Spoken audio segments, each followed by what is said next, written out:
What you just saw was some gameplay from the hidden gem known as Intravenous II.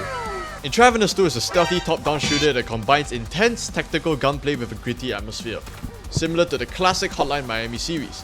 However, if you were to go in guns blazing in this game, you'll realize that you will die really quickly. This game isn't like Hotline Miami. It's all about the 3 P's: precision, patience, and planning. In today's video, we're going to break down Intravenous II into 3 key sections: the story, the gameplay, and the AI. We'll dive into the narrative, explore the gameplay mechanics, and finally, we'll take a closer look at the game's intricate AI. In Intravenous II, you follow Sean, a man forced into a life of a hitman to pay for his father's expensive surgery. Unlike other hitmen, Sean has a moral code when it comes to selecting his targets, that they have to be straight up evil. Struggling with the morality of his actions, Sean befriends fellow hitman Lee Do, a returning character from Intravenous I. One day, Sean is given the job to assassinate a man accused of child trafficking. Believing the target fits his moral code, Sean infiltrates the target's mansion, ready to carry out the mission.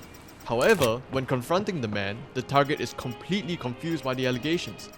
His confusion causes Sean to believe that his target isn't who he seems to be, and he retreats back to his apartment, trying to process the situation.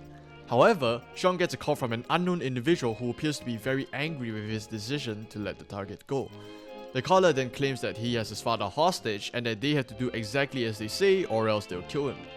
Sean contacts Lee Do afterward and explains the situation to him, and fortunately, with his experience, he knows where Sean can get a lead to find the men responsible. But before we can continue with Sean's story, we have to rewind back a little before the job. While Sean was carrying out his mission to assassinate the target, Steve, the previous game's protagonist, was apologizing to a lady on the phone. Apparently, some guys were threatening him and the lady while they were out on a date, forcing Steve to beat the ever-living crap out of them.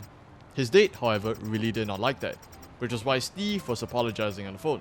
The lady, however, still decided to break things off with him. Disappointed, he decided to revert back to his old lifestyle of killing mafia goons, as he thought reintegrating into a normal life was too difficult. He phoned an unknown individual, supposedly an informant, before proceeding on to don his signature balaclava and equipping his VP9 silenced weapon. As Sean headed towards the lead's location, Steve had already arrived there, but he began to paint the walls red with all the goons' blood, including the boss, who was Sean's lead. Sean arrived too late to stop Steve, and they both met face to face in the room where the boss lay dead. Steve explains that he killed the boss because he was quote-unquote taking out the trash. Sean eventually recognizes Steve as the man who tore down several mob rings a few months back, and they both agree to discuss further after they leave the area. The duo arrive back at a safe house where they both decide to team up together to bring down whoever was associated with kidnapping Sean's dad. Steve offers his services to Sean, providing him with training and advice, and sometimes even going out in the field. Thus, they establish this student-mentor type relationship between one another, and eventually succeed in rescuing Sean's dad and killing the man responsible. While the story of Intravenous II isn't exactly the most groundbreaking, it fits the tone of the game perfectly. The story serves its purpose, but the real highlight of Intravenous II is its gunplay. The gunplay in Intravenous II is reminiscent of several other top-down shooters, like the very popular Hotline Miami series and another hidden gem of a game called Streets of Rome. What sets the game apart from those games, however, is its weapon customization. Similar to EFT, the game allows you to customize your weapon with a surprising amount of modifications. From sights, barrel mods, recoil springs, and even bullet types, the amount of mods you can put in your gun is really something to be impressed by. Not only that, each modification affects the way your gun works uniquely, with them either improving the gun slightly or majorly changing the way you would use the gun. For instance, if I were to put a reflex on this AR-15, some stats on the gun would increase, but nothing too major.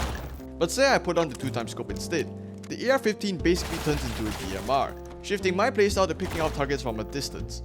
Honestly, don't waste your money on 2x scopes. Half the time you're going to be in close quarter combat, and the 2x scope is going to put you at a horrible disadvantage. Some other important features to mention in the gunplay is the armor system and the skill system. So the armor system is actually very simple. First we have Kevlar, the most basic armor vest. It provides decent armor protection, pretty good durability, and is also quite light, so I recommend you wear this vest for mostly stealth operations. Next we have ceramic plates. Ceramics provide better protection and give an additional magazine for your weapons but at worse durability, and a much heavier weight when compared to Kevlar. Last is the plate and Kevlar vest. It's a 2-stage armor vest, so once the ceramic plate shatters, the Kevlar comes in. It provides the most protection and also gives an additional magazine, but it is the heaviest, so you make a lot of noise while moving when you're slow. The skill tree is split into 3 categories: combat, reload, and physical. Combat determines how good you are at recoil control and accuracy with different guns. Reload does the same thing except with reloading instead. And physical determines your max health, your mobility penalty, noise generated, and lockpicking speed. Remember to upgrade these skills every chance you get via the menu or by asking Steve to train with you. Aside from weapon mods, you also have various kinds of gadgets to select from. So I will briefly go through all of them and rank them based on their usefulness. And do note, this ranking is going to be extremely biased and based on my own opinion. Take everything I say with a grain of salt.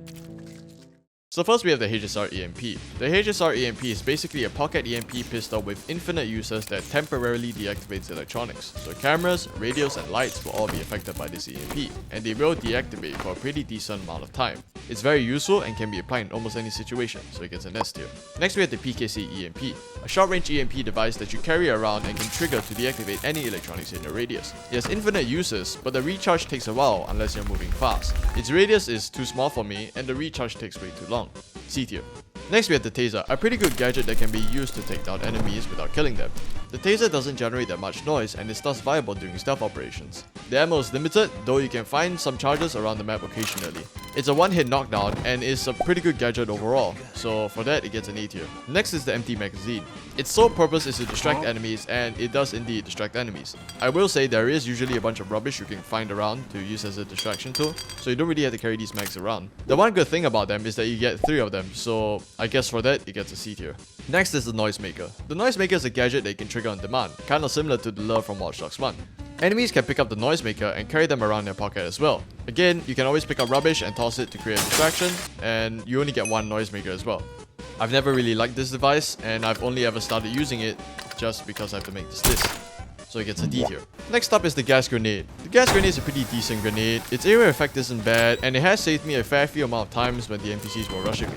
Pretty decent, but I would pick other grenades over this, low B tier. Next up is the Taser Mine. Taser Mine is a remotely detonated mine that sends out several tase charges to tase anyone in its radius. It's good when used correctly, and the radius isn't bad, so it gets a B tier.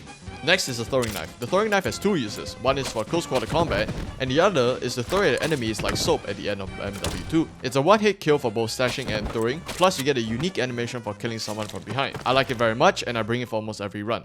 S tier.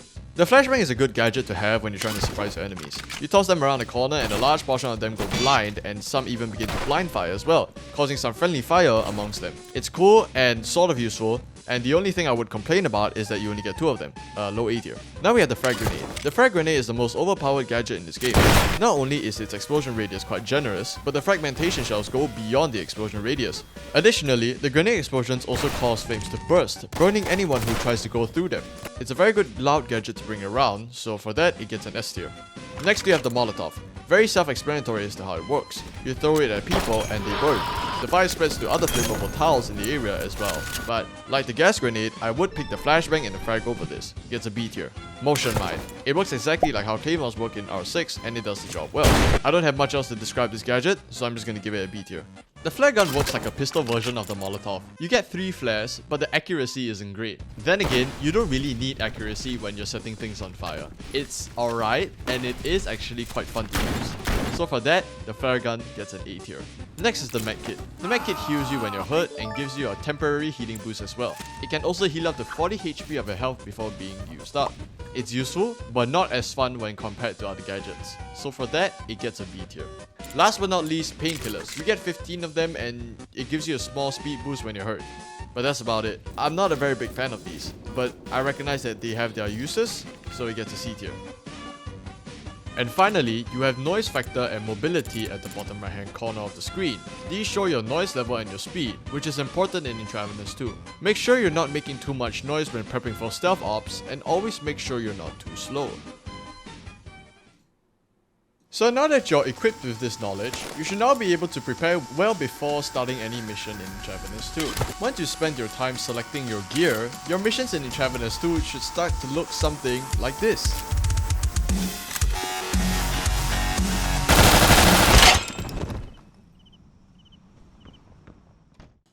Oh yeah, right. I forgot about the 3 Ps and the AI. Whoops. So this segment in the video is more like a second part to the gunplay segment.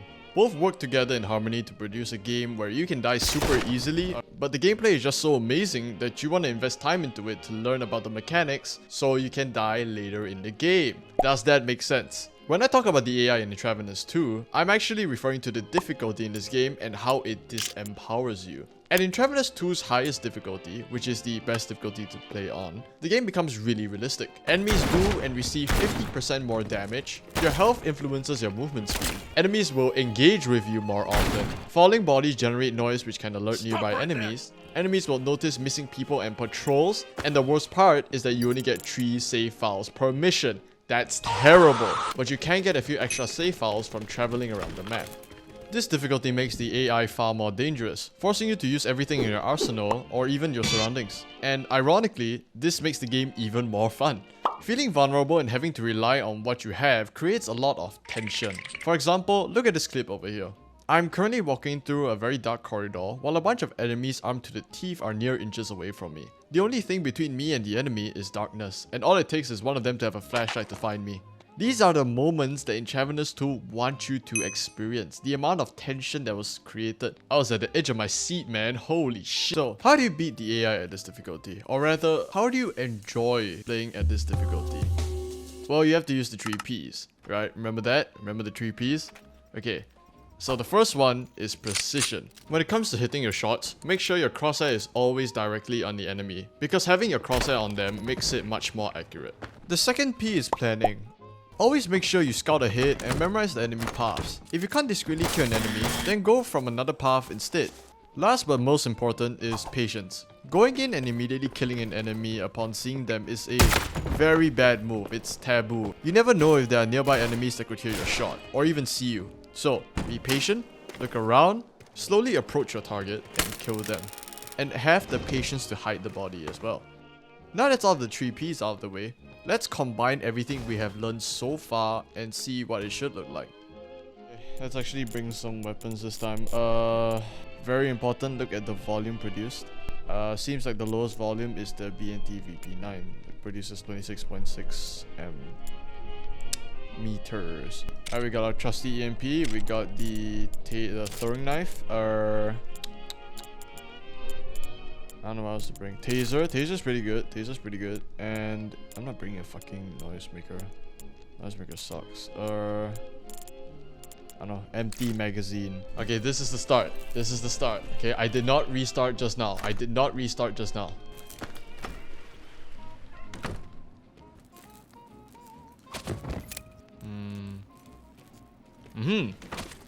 Alright. Slit your neck. Oh, slitting your neck. Let's go.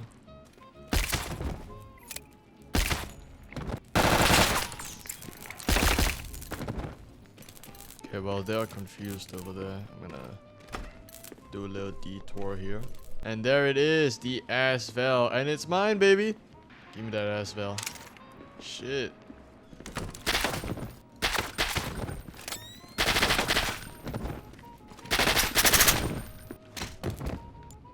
Alright. I can't kill you? Oh my lord. Is that everyone? I think I eliminated everyone. Did I? Oh. Fuck you!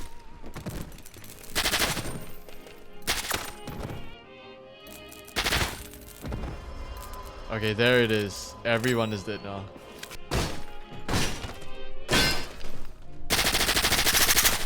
Okay. Ruthless. Okay. Let's see my stealth. Oh, 7.6%. Oh my god. Noise. 98% accuracy, 24.4. 0 deaths. 0 deaths. 0 deaths. 0 deaths. 0 times spotted on camera as well. Boom. This is why knife goes in S tier. Intravenous II is a love letter to stealth games. It's like if you were to blend Splinter Cell and Metal Gear Solid with a hint of Hotline Miami to create this wonderful, fun video game. The way the game just makes you feel so vulnerable that you constantly feel like you're outnumbered and that you have to pick off the enemies one by one by sticking to the shadows and striking when the time is right, it just builds up so much tension. If you love stealth games, Intravenous II is a must-have. You have to pick it up or you have to wishlist it. Up to you.